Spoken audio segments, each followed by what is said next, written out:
días, hoy es viernes 1 de julio del 2022. Bienvenidos a Contacto Directo.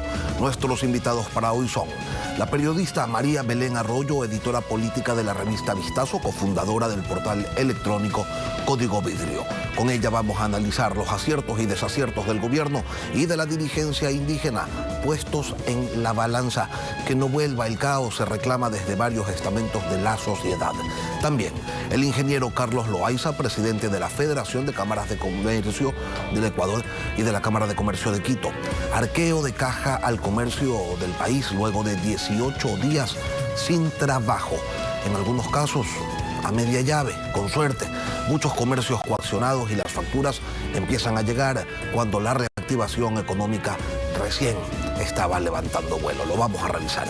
Además, el economista Larry Yumi Banda, presidente fundador del Círculo de Economía de Guayaquil, las múltiples medidas que adoptó el gobierno para poner fin al paro, su impacto en el presupuesto y el rumbo económico post-movilización, lo analizaremos.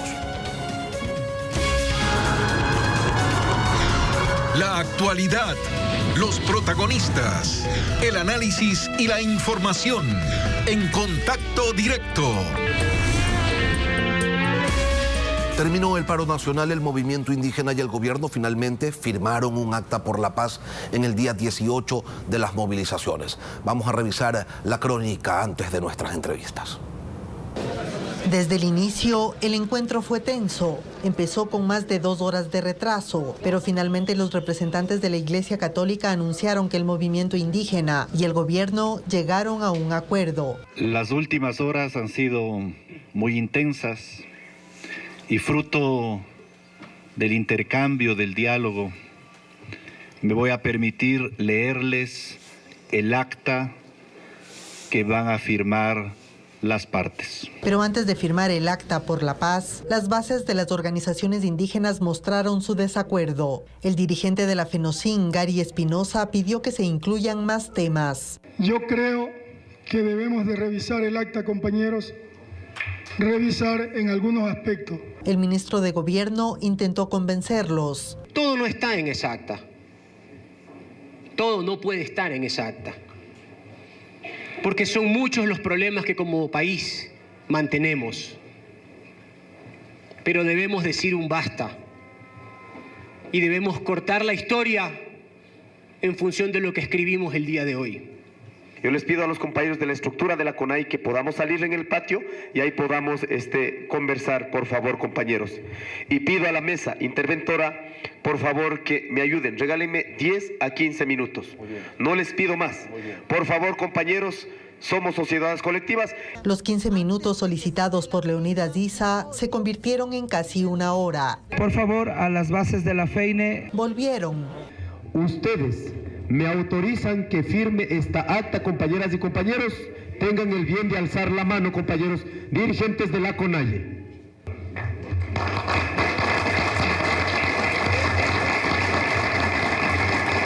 Los presidentes de la CONAIE y la FEINE firmaron el acta, pero Espinosa se negó.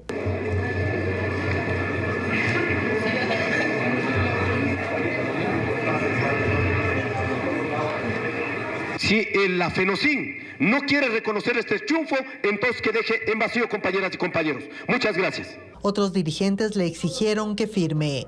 A ver, Gary, estamos haciendo unidad. Estamos como organizaciones de base de la FENOCIN que proceda a firmar. No, sí va a firmar, Leonidas. Sí, vamos a hacer. Espera, Leonidas. Finalmente lo hizo.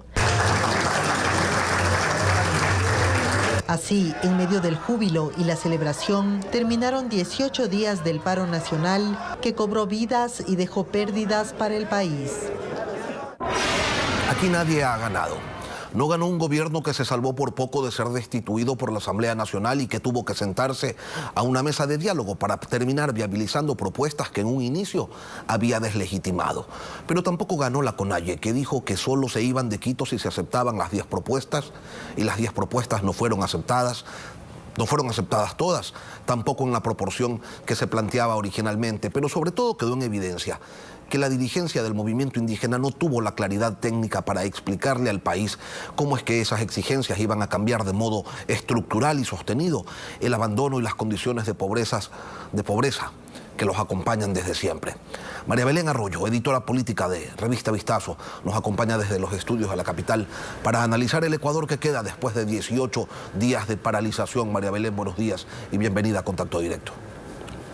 Buenos días, Lenin, y a la audiencia que nos está siguiendo este momento. María Belén, empecemos por el movimiento indígena que desde ayer ha dado rienda a una estrategia digital de construir un relato de victoria y de posicionamiento de la figura de Leonidas Giza como el gran héroe de esta jornada. Lo necesitan teniendo en cuenta que el día lunes va a ser la audiencia contra el señor por paralización de servicios públicos y podría terminar con una condena de hasta 3 años. ¿Cuáles fueron los errores y los aciertos del movimiento indígena en esta última movilización a tu criterio? Gracias, Lenin, la pregunta. Justamente el movimiento indígena no es bien entendido desde la sociedad mestiza.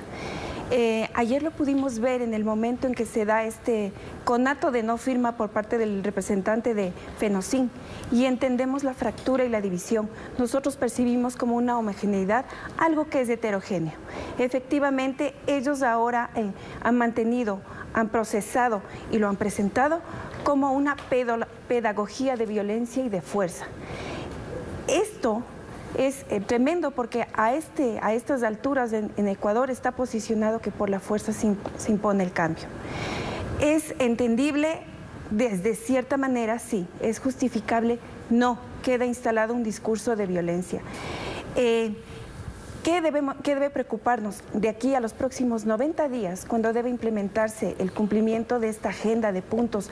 Como tú lo señalaste, Lenin, unos se cumplieron, unos pueden ser ejecutados y otros no. Generan un gran signo de interrogación. ¿Qué va a pasar con esos puntos respecto del movimiento y qué va a pasar con el gobierno en esos 90 días cuando se vea la dificultad de aplicarlos? María Belén, haber logrado que el gobierno se siente a la mesa de diálogo luego incluso de la deslegitimación del líder de estas protestas ya se podría considerar un logro. Si a eso se le suma el haber alcanzado, el haber puesto al gobierno contra la pared, a considerar y también a ceder en algunas posiciones, tampoco es cualquier cosa. Sí, y toda la razón. Sin embargo, hay un tema. Es difícil ahora separar la paja y el trigo, saber cuáles personas estaban protestando legítimamente y quiénes se infiltraron con otras agendas que buscaban, 1, la desestabilización, 2, del caos y 3, en última instancia, la caída del presidente, del gobierno del presidente Lasso. Basta ver cómo la Asamblea, en ese momento político tan complejo y tan incierto, busca pescar a río revuelto y se da esta discusión para la posible destitución del gobierno del presidente Lasso. Cabe decir, se salva por 12 votos. No hay cómo cantar victoria en este momento ninguno de los dos lados. Es decir, el gran aprendizaje, la gran pedagogía en este momento debe ser asumir errores de lado y lado. Tú has señalado bien algunos de la CONAIE, analicemos los del gobierno. El gobierno minimizó, no tuvo una estrategia y no ha tenido un frente político consolidado que pueda mirar con una visión de estructuralidad y de profundidad cuál es la agenda con el movimiento indígena, más allá de descalificar a sus dirigentes y más allá de decir hay una exclusión histórica, cierto es, pero ¿qué se propone ahora? Y esos son los temas pendientes y sobre los cuales debemos hablar. Sí, pero antes de entrar a los temas que refieren al análisis de lo que refiere al gobierno, yo quisiera, María Belén, y para que le quede bien claro a la audiencia, saber si tú logras identificar en alguna de las propuestas que realizó la CONAIE una solución estructural y sostenida en el tiempo que realmente vaya a cambiar la situación de exclusión y de pobreza en la que ellos viven. Precisamente es tan importante como lo planteas. El tema del precio del diésel, del combustible, que fue también aquel desencadenante de las protestas del 2019, a mí me parece que no es un tema menor. Tiene que ver con la manera de sobrevivir en el campo, de sacar la producción. Estos días que nos han faltado víveres a alguna gente que ha visto con angustia, no tengo fruta, no tengo para comprar hortaliza, y entendemos cuál es la importancia de este sector. Son los que llevan la comida, son los que llevan los alimentos frescos, sanos, saludables a nuestras mesas. ¿Cuál es la importancia del tema del precio del diésel? ¿Cómo es posible que el grupo indígena sea el que ponga en el tapete? Claro, de esta manera inadecuada desde mi punto de vista, se les fue de las manos, pero es un tema que es fundamental para su sobrevivencia. Es una cuestión que está postergada, por lo menos yo doy cuenta desde hace 20 años. Ya se hablaba de cómo focalizar los subsidios. Si tú te pones a ver, Lenin, para que el país sepa, del diésel, del dinero que sirve para el subsidio al diésel, el 64% se va al 20% más rico de la población. ¿Qué quiere decir? Que la verdadera demanda no debió ser bajen 10, 40 centavos, sino hagan un estudio profundamente técnico que diga cómo repartir el subsidio al diésel, de manera que hoy por hoy deje de privilegiar al 20% más rico de la población. Y creo que ese es el tema mal planteado, pero ahí está uno de los problemas estructurales y está en manos de este gobierno, que efectivamente no causó la distorsión, ya viene históricamente, pero si quiere pasar a la historia, puede presentar los insumos técnicos para decir, vamos a corregir esta injusticia y vamos a generar una propuesta que les beneficie a los indígenas y a los campesinos. Por ello es que cambios radicales, al menos desde esa plataforma de 10 puntos, no se avisoran con mayor claridad. Lo único radical aquí han sido los discursos que trasegan un día entre Pol Pot y Abimael Guzmán y al día siguiente se disfrazan de demócratas respetuosos de la institucionalidad y del Estado de Derecho. Analicemos el otro lado, María Belén. El gobierno desnudó todas sus debilidades en esta crisis. El casi nulo espacio de maniobra que tiene el legislativo hacia el futuro. La distancia que establecieron sus políticas y que lo terminaron alejando de la gente porque privilegió estar cerca del Fondo Monetario Internacional. En palabras se escoge rectificación, acercamiento, pacificación, transformación. En la práctica, ¿cómo se aterriza eso? ¿Haciendo qué? Justamente como lo planteas, es tan importante. Primero, elaborar estrategia. Segundo, que se siente el frente político, pero que se siente también en la misma mesa con el ministro, los dos ministros, Gobierno y el Interior. ¿Qué se notó en estos momentos tan complejos para el país? Que parece que había dos cabezas que no estaban conectadas, que no se veía claramente cuál era la estrategia global. Analizando los errores del gobierno, el primero, como ya lo dije, falta de estrategia, pero a largo plazo y con una mirada de conjunto. Es decir, no minimizar los problemas, eso se vio. Haber detenido al señor Issa en esas condiciones, en ese momento, inflamó el problema posiblemente. Generó que se aliaran antiguos enemigos, seguramente. Eso magnificó el problema y nos llevó a esta situación. ¿Hay corresponsabilidad del gobierno? Yo estoy pensando que es así y también estoy entendiendo cuál es la corresponsabilidad del legislativo, que nuevamente, insisto, intentó pescar a río revuelto. La única manera de salir de esto es hacer una pedagogía nacional de este momento tan doloroso que estamos viviendo, las fracturas del resentimiento, un resurgimiento de expresiones racistas que yo no comparto y que me parece sumamente inadecuado, inoportuno e improcedente. Necesitamos, este es un momento de cerrar heridas. ¿Y cómo cerrar heridas? Procesando internamente los errores que cada uno hemos cometido. Cada sector de la sociedad tiene que mirar hacia hacer una evaluación, una autocrítica. ¿Cómo actúa en este momento? Desde la división, desde la mirada del otro como enemigo. El indígena es hoy percibido como un enemigo, un salvaje. Hemos escuchado los epítetos más tremendos de descalificación, de racismo, y no vienen al caso. Es decir, no solo en última instancia, no solo debemos exigirle al gobierno, al ejecutivo y al legislativo que pongamos las barbas en remojo. Yo creo que es a toda la sociedad que nos corresponde este momento entender cuál es el papel que hemos tenido en este momento de exacerbación, María Belén, en esta situación. Se suele decir que las crisis son en realidad oportunidades que se presentan para restablecer relaciones con el otro, pero te pregunto, ¿tú consideras factible esto con el mismo equipo gubernamental que antes no lo supo hacer de forma eficiente? ¿Crees que urgen cambios dentro del gabinete ministerial, un refrescar de visiones de lo que debe ser la relación ejecutivo-sociedad civil? Es una pregunta bien oportuna y creo que lo oportuno, lo adecuado sería que todos presentaran su renuncia y que hubiera una especie de debate interno con buena dosis de autocrítica para saber cómo se manejaron las relaciones hacia el legislativo, hacia el mismo sector indígena. Creo que lo primero sería este momento de reflexión y de capacidad de saber, a ver, todos sabemos que siempre hubo esta división interna. ¿Hay o no negociación con el correísmo? ¿Es factible o no? Y hablando de lo que fue el legislativo, ¿hubo o no estos pactos con el correísmo? Porque ¿qué es lo que pasa? Hablemos de los 3 años que faltan. ¿Cómo va a gobernar un ejecutivo estos 3 años que le faltan si tiene un legislativo que prácticamente está durmiendo con el enemigo? Tiene un enemigo íntimo ahí al frente, a cuadras de Carondelet, que es el legislativo. ¿Perdieron legitimidad los interlocutores? Desde mi humilde punto de vista, posiblemente sí.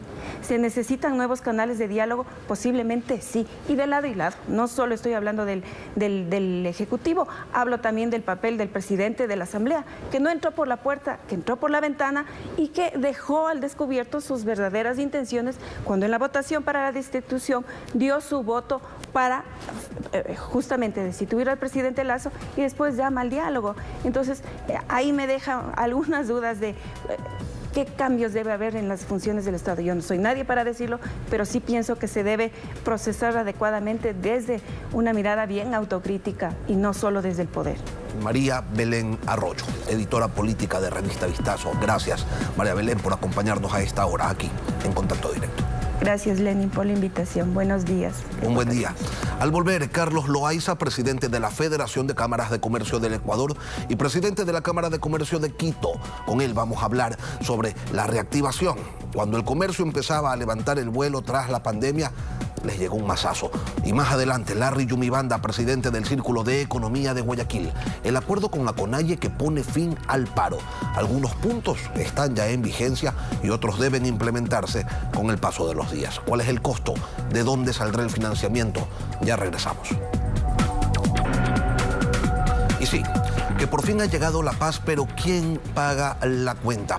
¿Cuáles van a ser las consecuencias de estos 18 días de paralización que no han sido solamente eso? Porque no se trata únicamente que durante 2 semanas no se pudo trabajar con normalidad, es que durante ese tiempo se destruyó infraestructura, bienes, insumos, se afectaron negocios nacientes o en recuperación. Carlos Loaiza, presidente de la Federación de Cámaras de Comercio del Ecuador y de la Cámara de Comercio de Quito. Buenos días, Carlos, bienvenido a Contacto Directo. Lenin, buenos días, un saludo a la audiencia del programa y gracias por la invitación. Son cientos de millones de dólares los que se han perdido durante estos días a causa de las manifestaciones y también a causa de la violencia. Ayer fue fin de mes. ¿Qué le dijeron los comerciantes a sus colaboradores? ¿Cómo pagaron sueldos, proveedores y servicios públicos si han pasado 15 días sin poder laborar con normalidad? Bueno, creo que fue una jornada muy compleja, Lenin. Valoramos sin duda el hecho de haber conseguido la paz, pero lo importante es entender ahora cómo reconstruimos, cómo aportamos para que efectivamente el sector productivo, el sector comercial pueda reactivarse. Quiero hacer un ejemplo fácil para poder entender el impacto de estos 20 días de paralización, que prácticamente es casi un mes de para. El año tiene 12 meses, es decir, hemos perdido prácticamente un mes, que representa el 10% de toda la capacidad de producción, de comercio, de todo el sector productivo en el país. Si tomamos como referencia que las empresas en el Ecuador más o menos tienen de un 8 a 10% de rentabilidad, significa que muchas compañías en el Ecuador, especialmente el sector del turismo, el sector del comercio, están siendo afectadas y ya lo sintieron el día de ayer cuando tuvieron que pagar la nómina porque no pudieron vender y tuvieron que pagar las deudas, tuvieron que pagar sin duda su nómina. Por lo tanto, se requiere de parte del gobierno nacional estrategias que permitan la reactivación del sector comercial. El turismo, que era ya un sector muy afectado justamente antes de la pandemia, hoy es el sector nuevamente afectado, ya que estamos en la temporada alta del turismo extranjero y esos turistas extranjeros simplemente ya no van a estar en el Ecuador.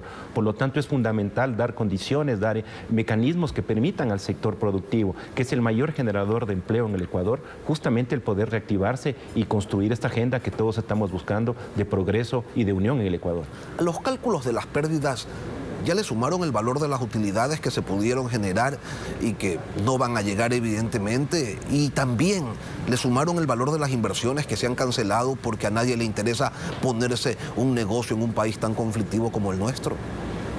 Sin duda, eso es un efecto que tendremos ahora, que es de seguridad jurídica, porque el hecho de que las compañías hayan tenido un efecto en su volumen de ingresos, lo que va a hacer es postergar inversiones. Van a haber compañías que lamentablemente no van a poder subsistir a todo este nuevo impacto. Acabamos de salir de la pandemia, hace pocas semanas dejamos de utilizar mascarillas y hoy nos viene este frenazo que nuevamente va a tener un impacto en pequeños, medianos y grandes negocios, en las tiendas de la esquina, en los pequeños emprendedores.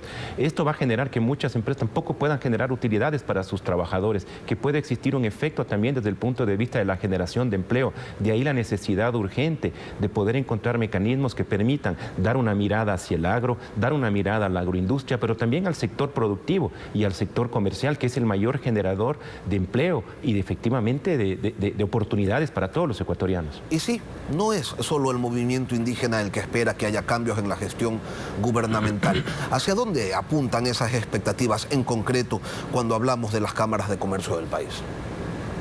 Creo que este periodo nos deja muchas lecciones aprendidas. Quiero referirme a lo social.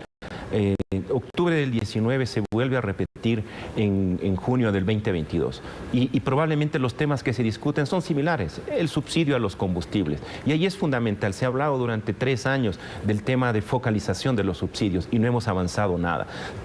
La pandemia también complicó los niveles de pobreza. La sociedad ecuatoriana queda muy fracturada y allá deben haber acciones del Estado, donde no solamente el gobierno, el sector productivo también tiene que aportar para poder efectivamente cicatrizar esas heridas que se han vuelto a abrir producto de este periodo, pero también es fundamental desde el gobierno rectificar, poder actuar y sobre todo en estos 90 días generar ya acciones concretas que permitan dar solución a estos problemas que son recurrentes para la gran mayoría de los ecuatorianos, para los sectores vulnerables del país, Carlos, y en particular para el sector indígena. Pero no son esos los únicos temas de los que se viene hablando desde hace tiempo. Desde hace tiempo también se habla de mejorar la competitividad, de una mayor reducción de aranceles, de eliminar la tramitología, cosas que se pudieron solucionar con un decreto, con un acuerdo ministerial o quizás con un tuit. ¿Qué es lo que pasa entonces que asuntos como estos que acabo de mencionar se mantienen intactos?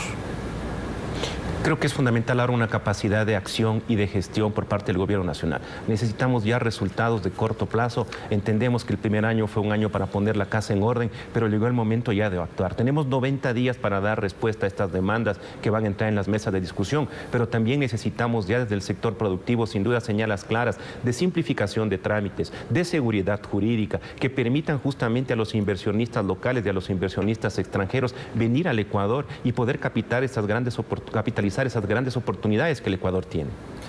En cuanto al empleo, ¿el impacto se lo puede prever, Carlos, o tenemos que mantenernos a la expectativa hasta el mes de julio, cuando nos lleguen las cifras que nos permitan, hasta el mes de agosto, cuando nos lleguen las cifras que nos permitan entender, valorar, evaluar lo que ha ocurrido con estas movilizaciones?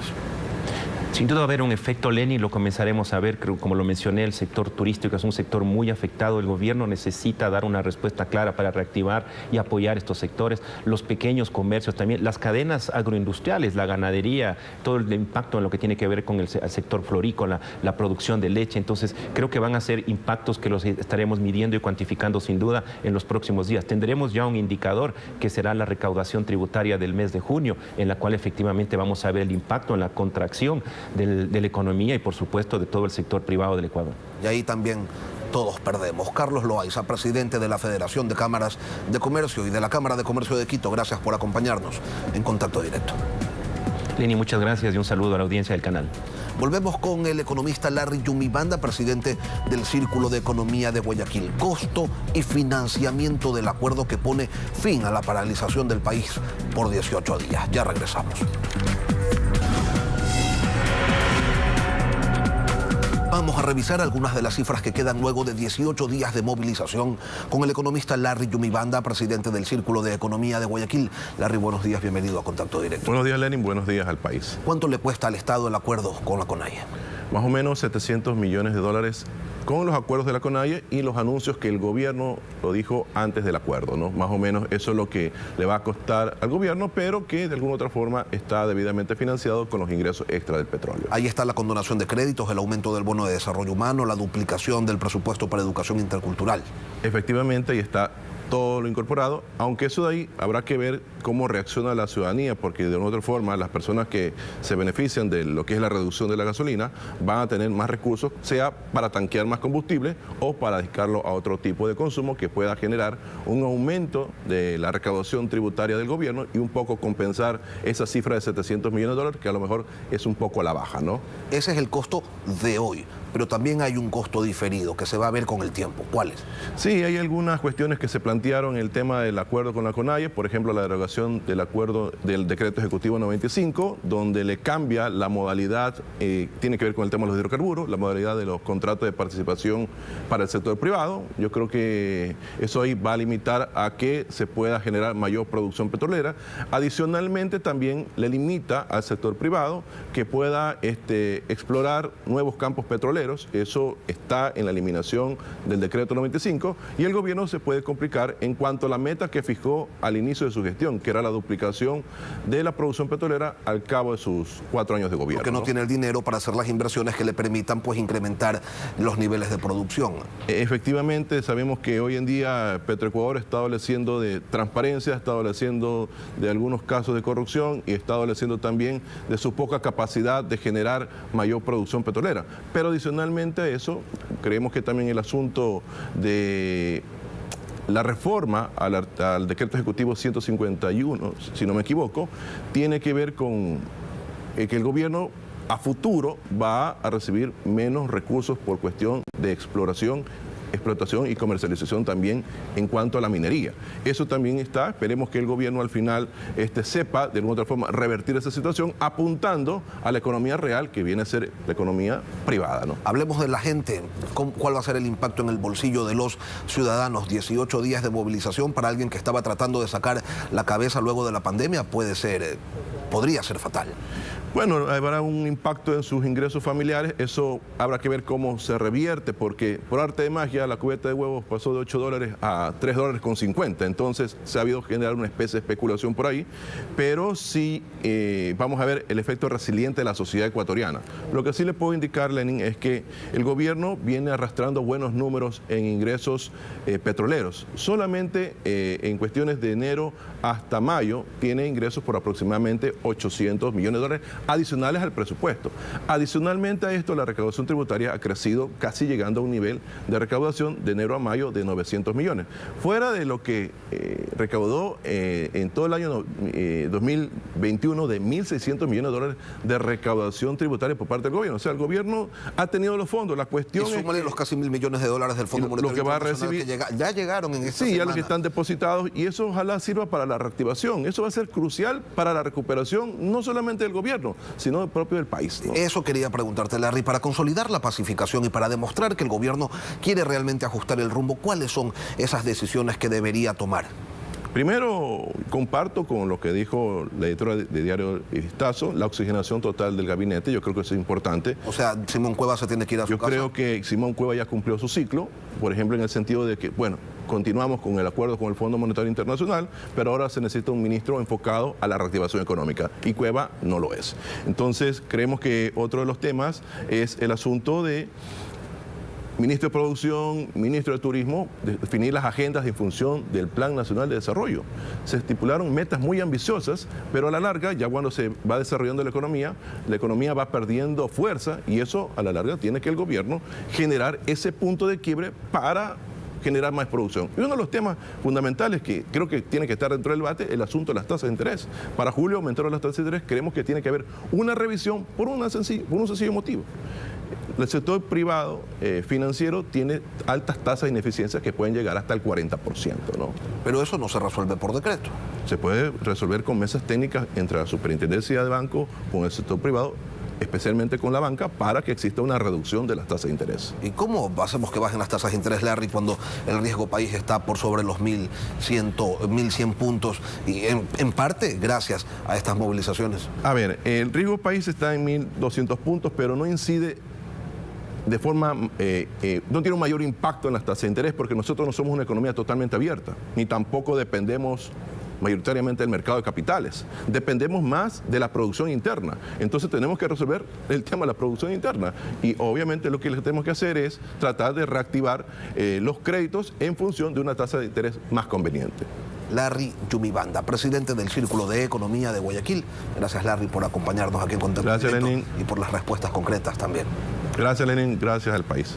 Y aquí terminamos esta semana de entrevistas. Nos volvemos a encontrar el día lunes. Las noticias continúan aquí en Ecuavisa, en Televistazo, en la comunidad.